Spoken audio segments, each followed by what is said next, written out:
आज मैं आप सबके सामने एक नई टॉपिक लेकर आया हूं, जिसका नाम बिहार राज्य से संबंधित महत्वपूर्ण प्रश्न। राज्य पर बहुत सारे ऐसे प्रश्न हैं जिस पर चर्चा करनी हमें बाकी थी, जिसको लेकर मैं आपके सामने आया हूं, जिसमें मैं आपको यह बताना चाहूँगा बिहार राज्य जो है भारत के किस भाग में है और किन किन अक्षांशों के बीच में है, किन देशांतर के बीच में है, इसका विस्तार जो है कितना किलोमीटर तक है, इसके पड़ोसी राज्य कौन से है, कितना क्षेत्रफल है, कितनी जनसंख्या है, साक्षरता दर क्या है, लिंगानुपात, प्रमुख नदी और धर्म और राष्ट्रीय उद्यानों के बारे में आप सबके सामने आज मैं इससे संबंधित कुछ प्रश्न आपको बताने के लिए मैं जा रहा हूँ।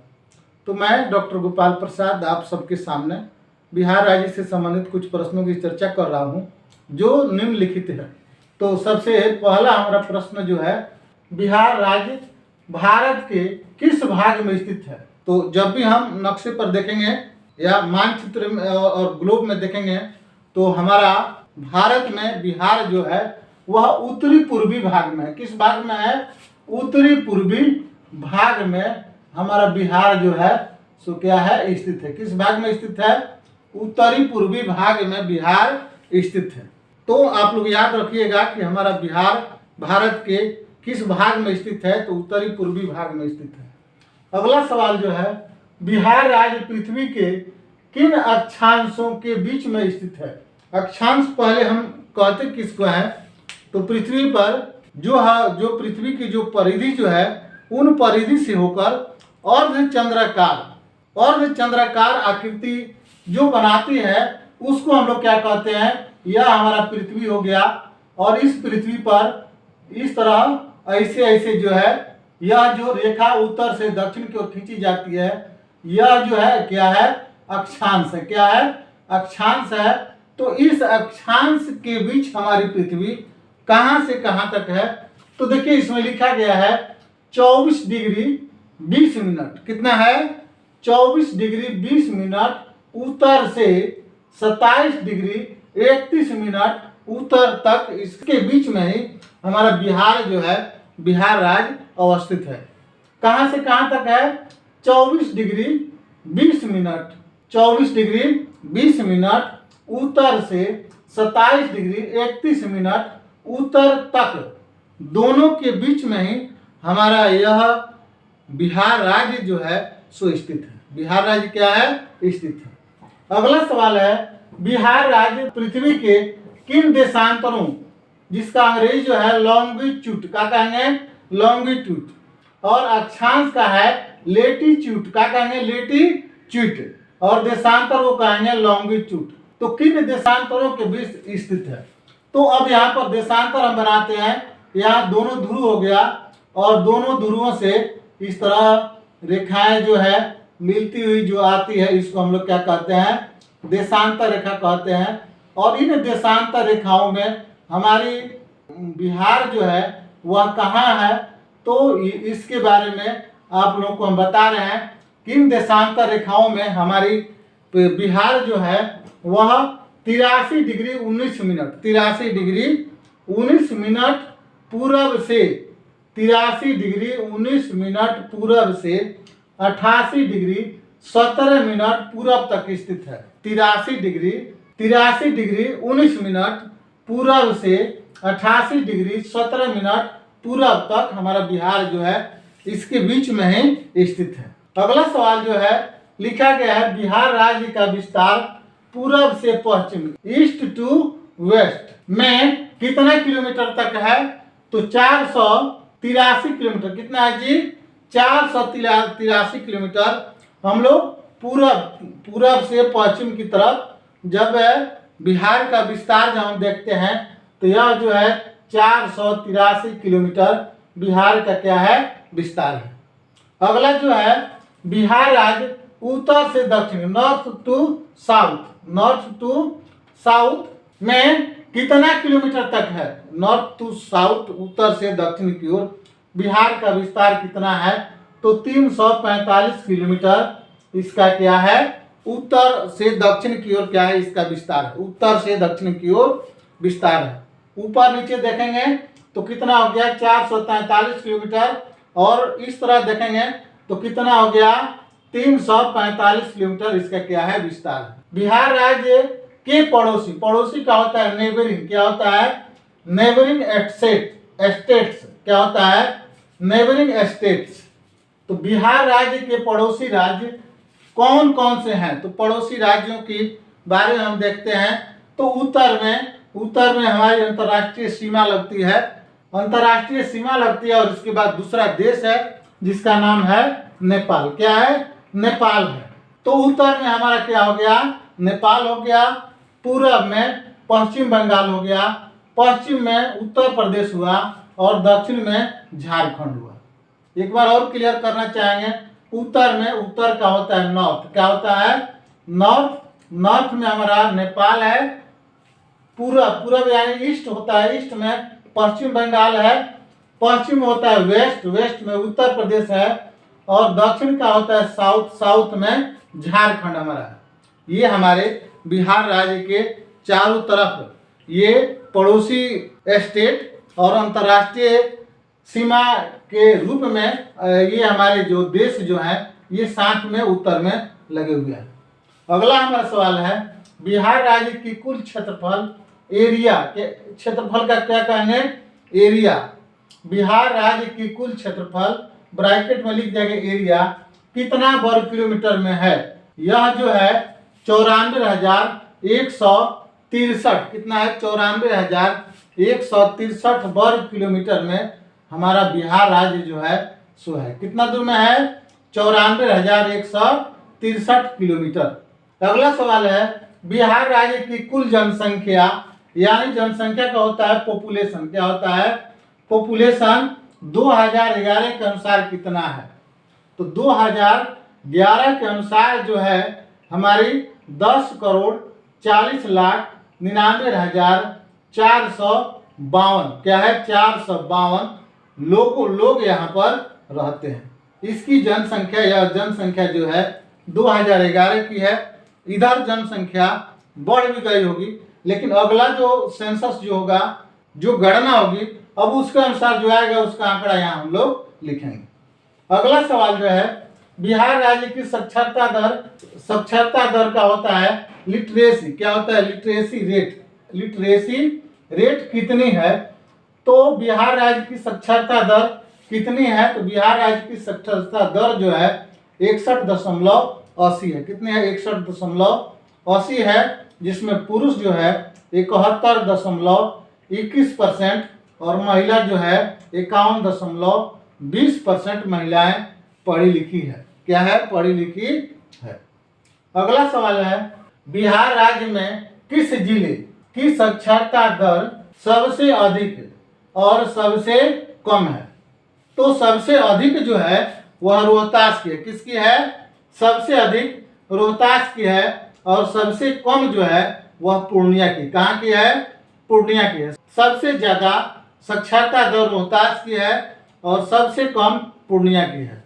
अगला जो है बिहार राज्य की लिंगानुपात कितनी है, बिहार राज्य की लिंगानुपात कितनी है। लिंगानुपात का मतलब यह हुआ कि पुरुष पर महिलाओं की संख्या कितनी है। 100 पुरुष पर महिलाओं की संख्या का अनुपात कितना है, जिसको हम लोग कहते हैं लिंगानुपात। क्या कहते हैं लिंग अनुपात। तो यह लिंगानुपात जो है बिहार में 9 से 18 है। कितना है 9 से 18 जो है बिहार का लिंगानुपात है, जिसमें सबसे ज्यादा लिंगानुपात जो है गोपालगंज जिले की है, जहां पर 1021 है। 1000 पुरुषों पर महिलाओं की संख्या 1021 है। गोपालगंज में लिंगानुपात जो है 1000 पुरुष पर 1021 औरतों की संख्या है, और सबसे कम जो संख्या है मुंगेर की है 1000 पुरुषों पर 876। कितना है 876। मुंगेर ऐसा जिला है जहां लिंगानुपात जो है सबसे कम है, और कितना है यह जो है 876 संख्या जो है यह मुंगेर की लिंगानुपात है। अगला सवाल जो है बिहार राज्य की प्रमुख नदियां कौन कौन सी है। बिहार राज्य की जो प्रमुख नदियां जो है इस तरह और भी बहुत सारी नदियां हैं, लेकिन प्रमुख रूप से जिसका नाम लिया जाता है ये नदी जो है गंगा है, गंडक है, कोसी है, सरजुग है। सरजुग को घाघरा के नाम से भी हम लोग जानते हैं। कर्मनाशा है, बागमती है, बूढ़ी गंडक है, महानंदा है और कोसी नदी है। ये नदी जो है ये प्रमुख रूप से इसकी इसकी गणना की जाती है, जिसका नाम है गंगा, गंडक, कोसी, सरजुग, कर्मनाशा, बागमती, बूढ़ी गंडक, महानंदा और कमला नदी। ये प्रमुख रूप से बिहार की क्या है, नदियां हैं। अगला सवाल जो है, बिहार राज्य में बौद्ध धर्म का महाबोधि मंदिर कहाँ है? बौद्ध धर्म का जो महाबोधि मंदिर जो है यह कहाँ है? तो यह जो है गया जिले में है। कहाँ है? गया जिले में। यह जो है गया में, गया जिले के अंतर्गत गया है। और यह जो है यह कहाँ है जी? यह गया में है। कहाँ है? गया जिले में, गया जिले में है। बिहार राज्य में भगवान गौतम बुद्ध को ज्ञान कहाँ प्राप्त हुआ?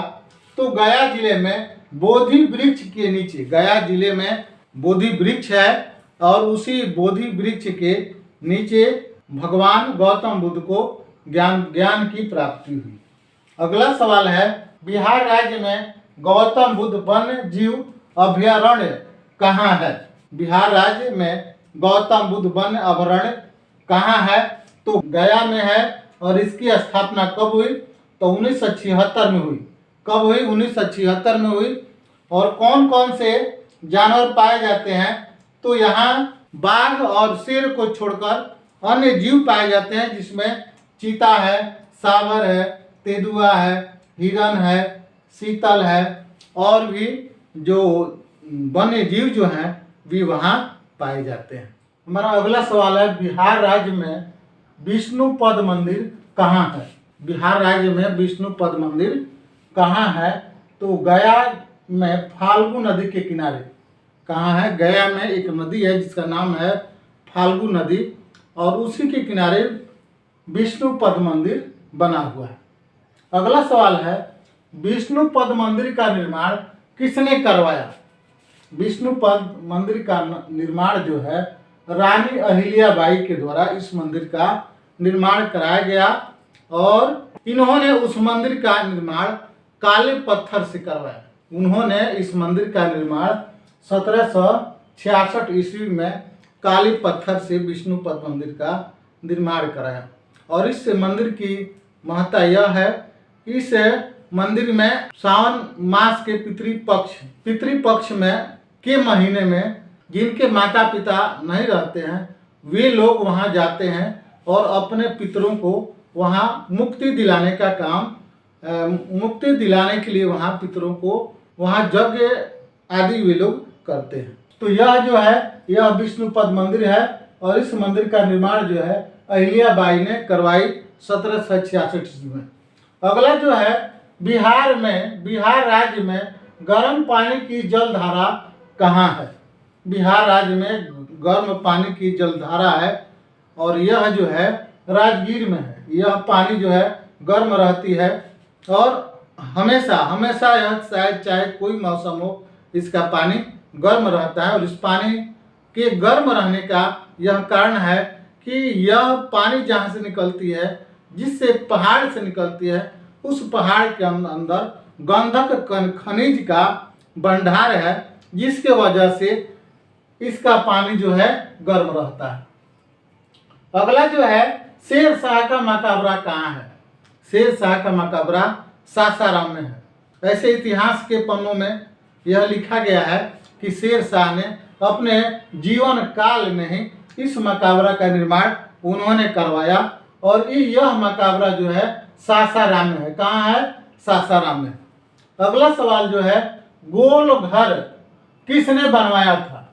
गोल घर पटना के गांधी मैदान के बगल में गोल घर बना हुआ है और इस गोल घर को बनवाने वाले व्यक्ति का नाम है कैप्टन जॉन गॉल एस्टीन। का नाम है कैप्टन जॉन गॉल एस्टीन यह कब बनवाया? तो 1786 ईस्वी में इन्होंने गोल घर को बनवाया। क्योंकि आप लोगों को जान लेना यह जरूरी है कि गोल घर बनवाने की जरूरत क्या पड़ी।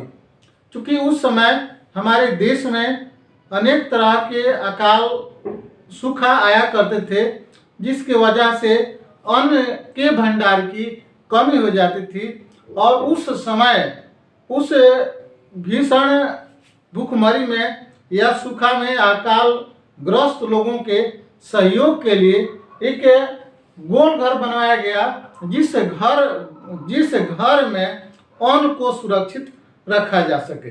अन्न को सुरक्षित रखने के लिए कैप्टन जॉन गॉलस्टीन ने 1786 ईस्वी में गोल घर का निर्माण कराया और यह गोल घर जो है गांधी मैदान के बगल में है। अगला सवाल जो है, गुरु गोविंद सिंह की जन्म स्थली कहाँ है? तो गुरु गोविंद सिंह की जन्म स्थली पटना में है। कहाँ है? पटना में है। गुरु गोविंद सिंह की जन्म स्थली पटना में है। अगला जो है, वाल्मीकि वन्य जीव अभयारण्य कहाँ है? तो वाल्मीकि वन्य जीव अभयारण्य जो है पश्चिमी चंपारण में है।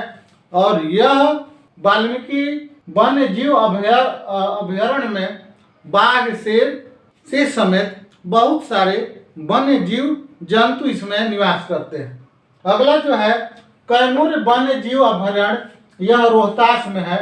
रोहतास में भी बहुत तरह के जीव जंतु बाघ, शेर, चीता, हिरण जो है इस वन्य जीव अभयारण्य में निवास करते हैं। अगला जो है, भीम बाण वन्य जीव अभयारण्य, यह मुंगेर में है। यह जीव जंतु जो है इसमें रहा करते हैं। अगला जो है, संजय गांधी जैविक उद्यान, यह जो है पटना में यह है। और पटना में यह जैविक उद्यान में अनेक प्रकार की जड़ी बूटियों के भी पेड़ पौधे इसमें हैं। अनेक प्रकार के जीव जंतु, हाथी, शेर, गेंडा, हिरण और अनेक प्रकार के पक्षी इसमें रखे गए हैं। और यह जो है, यह संजय गांधी जैविक उद्यान जो है पटना में है। अगला जो है, काकुलत जलप्रपात कहाँ है? काकुलत जलप्रपात जो है नवादा में है। जान लेना जलप्रपात हम किसे कहते हैं? जब जल जो है 100, 150 या 200 की ऊंचाई से जब नीचे गिरता है, जल जब पहाड़ से 100, 150, 200 मीटर की जब ऊंचाई से जब नीचे गिरता है, तो उस गिरने की क्रम को हम लोग क्या कहते हैं? जलप्रपात के नाम से हम लोग जानते हैं। अगला सवाल जो है, जरासंध का आंकड़ा कहाँ है? तो जरासंध का आंकड़ा जो है राजगीर में है। कहाँ है? जरासंध का आंकड़ा जो है राजगीर में है। क्योंकि हमारी यह परंपरा रही है कि जब भी हमारी क्वेश्चन खत्म होती है तो हम एक सवाल आप लोगों को देते हैं। उसी तरह आज भी हमारी सवाल जो है, आज का प्रश्न और नीचे लिखा गया उत्तर देने का टाइम वीडियो अपलोड होने के 24 घंटे के अंदर, वीडियो जब हमारी अपलोड होगी उसके 24 घंटे के अंदर आपको जवाब देना है। हमारा सवाल है, बिहार में सबसे अधिक लिंगानुपात किस जिले का है? तो जिस जिले का है इस जिले का नाम आप यहाँ लिख देंगे। उसके बाद उत्तरदाता का यहाँ नाम होगा, मोबाइल नंबर होगा और विद्यालय का नाम होगा। अगर आप इस प्रश्न का जवाब देते हैं तो हम आपका नाम सुरक्षित रखेंगे और जिले में कहीं भी किसी प्रकार की क्विज या प्रतियोगिता की आयोजन होती है तो उसमें आपको हमारे द्वारा उसकी सूचना आपको दी जाएगी। तो चलिए, इसकी समाप्ति उपरांत हम यही बात कहना चाहेंगे कि अगर आप हमारी वीडियो देखते हैं तो आप अपने दोस्तों तक, अपने स्वजनों तक हमारी वीडियो को आप अपने माध्यम से पहुंचाने का काम करें और उनको देखने के लिए प्रेरित करें।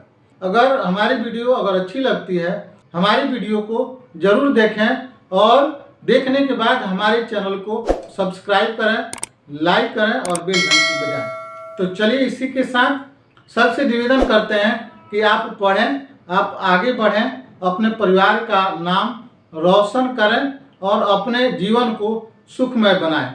चलिए, इसी के साथ आप सबको बहुत बहुत धन्यवाद।